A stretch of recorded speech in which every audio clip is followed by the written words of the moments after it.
What's happening? It's your girl Mercedes Eileen. Welcome to my channel. On this channel, we specifically talk about mental health, faith, and healing. So if you watched my last video, then you know that I have been struggling with depression. And this is something that has been going on for, at this point, definitely over a month. Excuse any noises in the background. I'm around a lot of cars. I've been going through this for a minute at this point. And I'm just now, this past week, like, let me say in the past 2 or 3 weeks, I've kind of been in limbo, like kind of in and out, kind of in and out. I think last week was my most recent really bad moment. If I'm being realistic, I have been struggling with suicidal thoughts. Not as much like the past couple of days, but I know for sure like within the last week, I had some thoughts. Not any plans or anything, just a lot of thoughts telling me that I'm useless and, you know, that I'm a liability and I'm just not worth existing, if that makes sense. I hate saying that because I don't want it to seem like I think that the world is just a great place, because I don't. Just for the people around me that I do think are amazing, not feeling useful to them, feeling like I might be bringing them down or I might be subtracting from their life rather than adding, especially being depressed and suicidal. I'm coming a little bit in and out, and I definitely do feel better today. Yesterday was a good day. I feel a lot better, and I am realizing some things. I realized that the respect and admiration that I have for myself is conditional. And I think I've talked about self-worth before on here, and I've been really candid about the fact that I struggle with self-worth because my sense of self was not really built in a productive way when I was younger.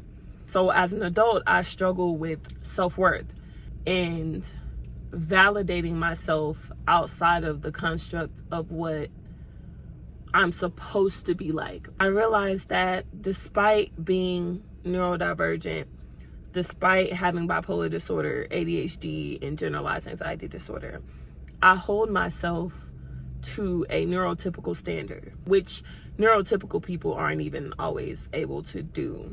I have to deconstruct the standard of what I think I'm supposed to be so that I can feel comfortable in my normal. I have to build a normal for myself and build a standard for myself that's realistic and at the same time validating to who I am and the things that I go through, and then move from there. Grasping the concept that I have a disability has not actually taken place up until this moment. I thought that once I got over that initial hump of experiencing long-term depression, that I wouldn't have to deal with it anymore.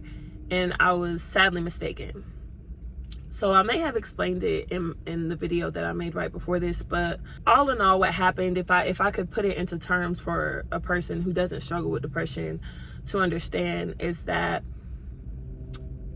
I worked really hard for years on building up this team in my head. So we're gonna call that team A team.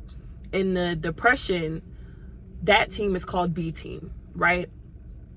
So imagine these little people that are yelling out things to me in my brain. It's not an audible thing. I don't want you to think that I'm hallucinating. I'm trying to explain it in a way that can make sense to a person outside of me. So A side, which is the positive side that I've built up over the years trying to recover from, you know, my mental illness. And then B side, which has been there for longer than A side because I was experiencing depression. That's the reason that A side even became a thing. So B side, and this would happen like every couple of months or so, B side would yell out, "You're not good enough. You're not a good mother. You're not worthy of having a partner because you have mental illness. You'll never succeed in life because of your mental illness." And then the other side would come in and be like, I'm a great mother. I work hard for my child. I go to school. I have a job. Like, I'm taking care of my mental health to make sure I stay alive for my daughter. And what other one did I say? I would be a great partner because I'm as emotionally intelligent as a person like me could be. I am always looking for ways to be healthier. I am very loving, compassionate, and caring. And dang, what was the last one I said? You get the point. You get the point. So these sides are going against each other, right? Self and self. This time around, B side was yelling, you're not this, you're not that. You need to do this, you need to do that. You don't have this, you don't have that. And A side was just like silent. I'm looking for A side, like, what's going on? Like, where y'all at? What's wrong? Where has my team gone? I would explain it in that way. So I wasn't able to counteract negative thoughts as well as I have been up until this point of, the last month and some change. I can't even 100% say that I'm not depressed anymore because all of my symptoms are not gone. However, I feel more confident because now I've identified what has happened. I'm not counteracting the negative thoughts as well as I was in the past. I will never know if it was a combination of, taking a new medication and my body trying to get acclimated to it, or if it was just a depressive episode because of things that are actually going on in my life. I'll probably never know. But one thing that I did catch on to was the fact that when I looked at how I was taking care of myself, I had been doing a good job of taking care of myself in the sense of going to therapy, making sure that I'm staying on top of my mental health and making sure that I'm paying attention to myself, right?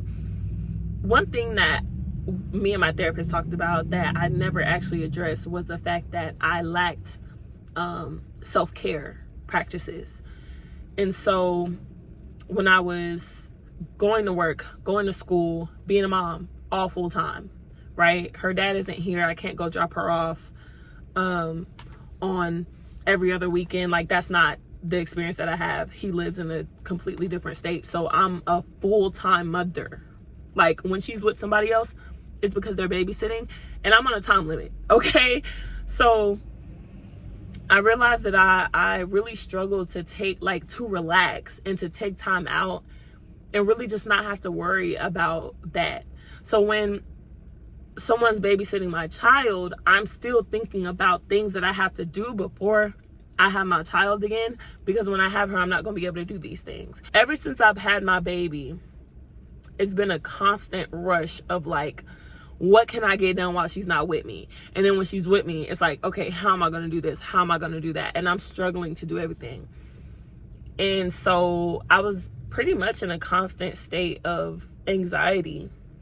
And also partly because, I'll say it like this. There was a day when my cousin was supposed to babysit my daughter because I thought I was going to do something that weekend. And I ended up not doing it. So she was like, oh, like I had already prepared. I'm like, well, you could still keep her if you want to. And so she's like, cool, I'll come over and get her. So she came over to my house and she got my daughter. And I'm like, yeah, well, like I'll find something to do. And she was like, if you can't find anything to do, that's fine too. Like, if you, like, everybody needs a break, like, you don't have to be doing anything just because I'm babysitting her. Like, you can not do nothing if you wanted to. Like, everybody needs a break. And when they left, I cried my eyes out because I realized that no one had given me that grace to be able to feel that way. When my grandma is watching my daughter, it's, okay, I might be going to bingo. Oh, okay, how long are you at work? If you're not at work, you need to be coming to get your baby because she's not my baby, And that's a whole other thing because I feel like it's kind of been that's been a bit unfair to me. And, that's a whole different thing that I have to work around in myself and, with her, if that's even possible. And then, when my mom's watching her, it's like, you have an hour and 15 minutes and 37 seconds. My mama don't play no games about watching my daughter, okay? She's like, this is the time that you have, and you better hurry up and come back. So I'm constantly in a state of anxiety because I can't actually relax. Like, when someone's watching my daughter, it's like you only had this certain amount of time and you better get everything you need done because I'm not watching her again until this time, or I'm not watching her until you're working. So it's like when I'm not working, I still have errands that I need to run. I still have things that I need to do. Sometimes I just need to sit in the quiet and like enjoy quiet time. But the only time I get to do that is if I sneak and do it, which is rare. So just been in a constant state of stress in that way. And I did not like do anything self-care wise. And so during this time that I have been depressed, I have really just sat with myself and God and like asked him what he wants me to do, and, you know, asking him for help. All of a sudden, like, I just really got the urge to write a song. Time passes fast when I'm writing songs or creating music in any way, shape, or form.